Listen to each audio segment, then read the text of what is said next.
Great. Over to our next speaker is Mr. Will Ruddick, joining us live from Kenya online.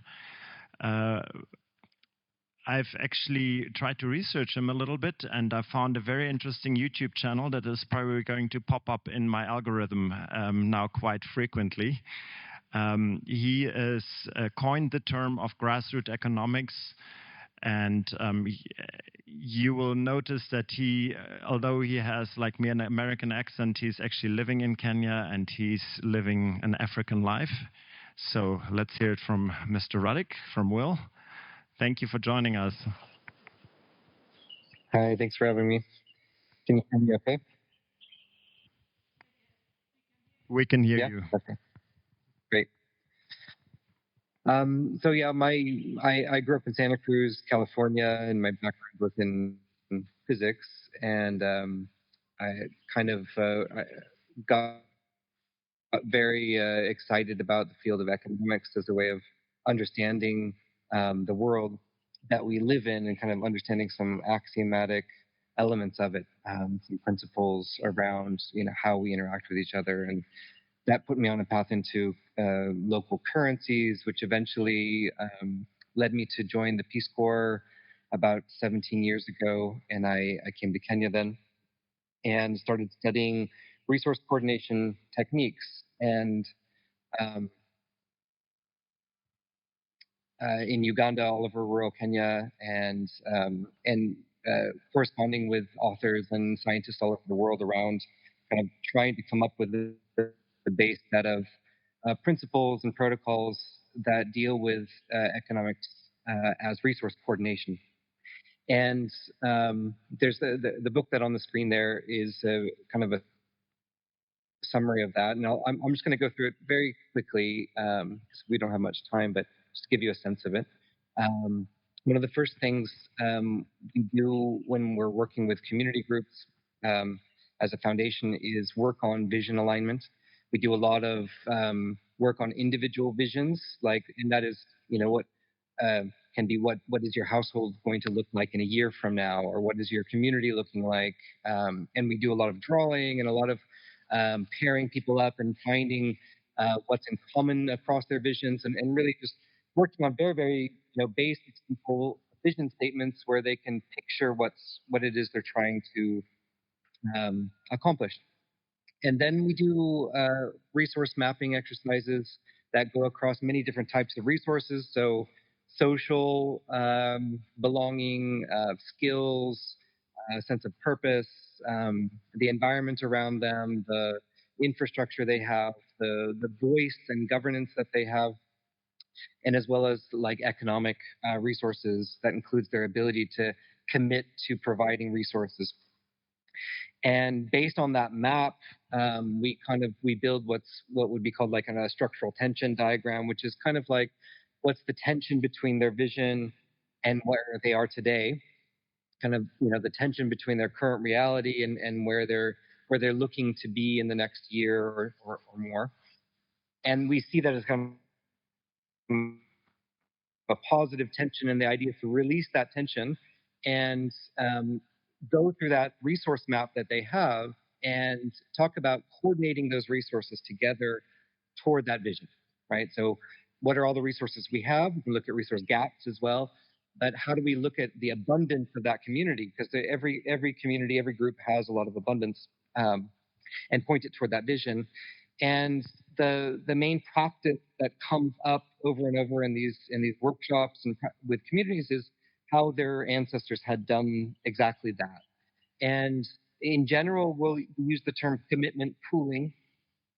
And the idea is that there's something like an intangible commons, where it's a commons of the commitments for resources of the community.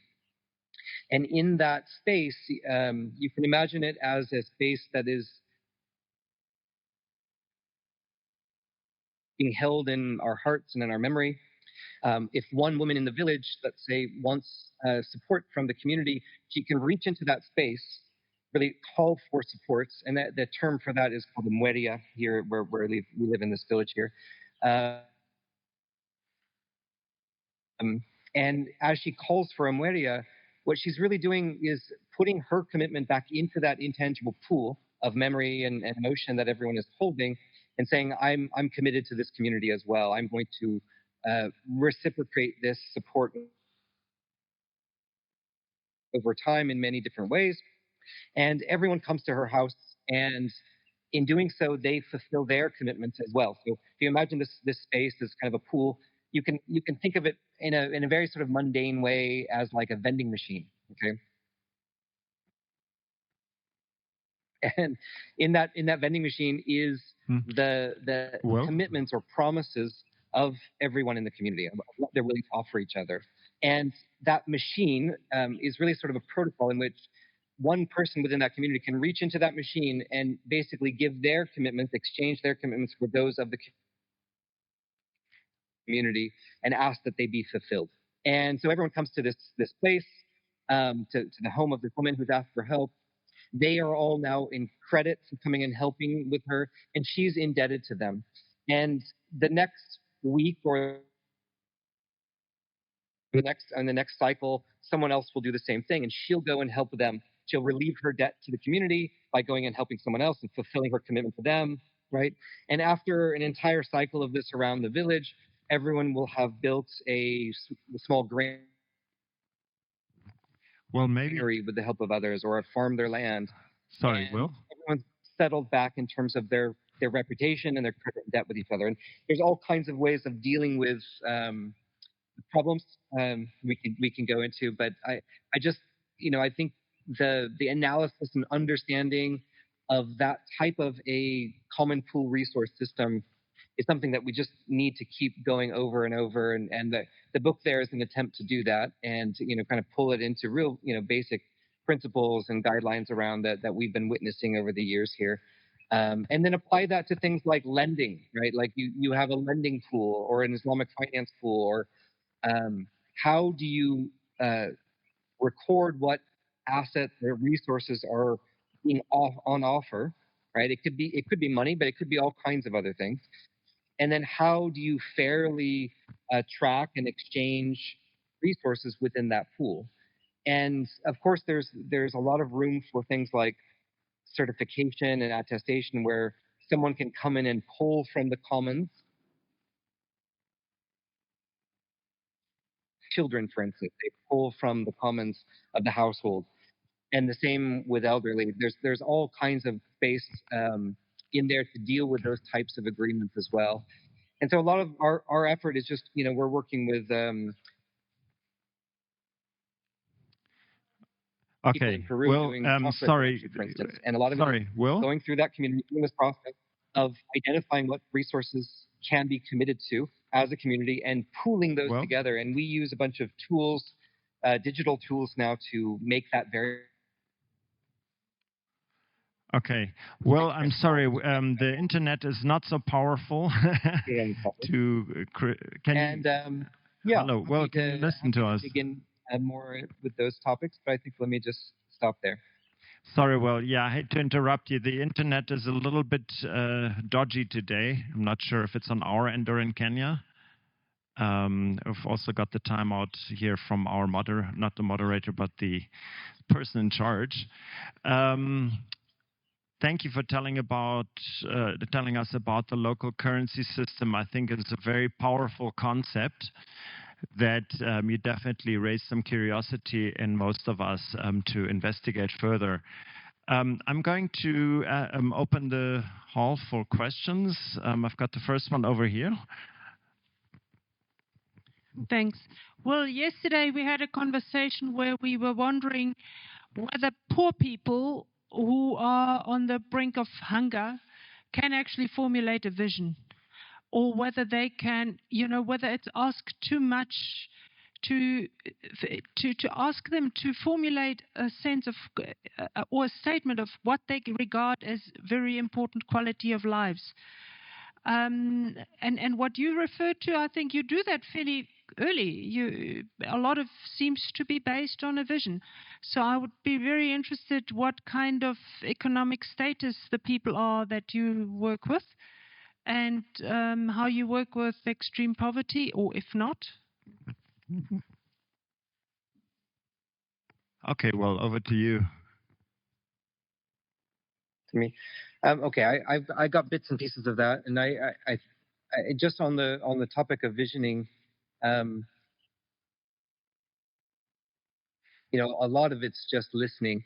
We have people do drawings and whatnot, but a lot of it's just listening to what people's expectations are for their own home. What are their hopes, and what can they actually see? So there's a bit of actual work around that. And then as you have groups coming together, trying to work on common vision, a lot of it is really just sharing. We do a lot of pairing exercises where like you have two people that both have expressed sort of a vision for what they are looking at across their different resources, their family and their home and their community, what's in common across those. I love the drawing work that the Theory U people do, for instance, where there's someone there kind of trying to also capture and draw connected visions together. But I don't really have any. It's in some ways it's just having some patient time to sit and listen to what people's hopes are, and just kind of capturing that into something that they can collectively agree on. I'm not sure if I got your question fully, but yeah. Okay, Mo's got the next question. Yes, Will. Just maybe on top of that, if I understand correctly, you've built an app that runs on USSD. It's got a blockchain in the back where people can create their own commitment pools, create their own groups, use blockchain and tokens to manage that pool. And then the key thing is that you can connect these pools together with the blockchain and have different groups interact and trade. Can you tell us a bit more about that, please? Yeah, you've essentially got it right. Like the blockchain provides three things for us. One is a memory system, another is an execution layer for agreements, and thirdly, it provides authentication, so you can know who people are or whose commitments are whose. So that environment is something that you can essentially plug in agreements into. So we don't really use cryptocurrency so much per se. We use it as a ledger for storing and interacting with agreements.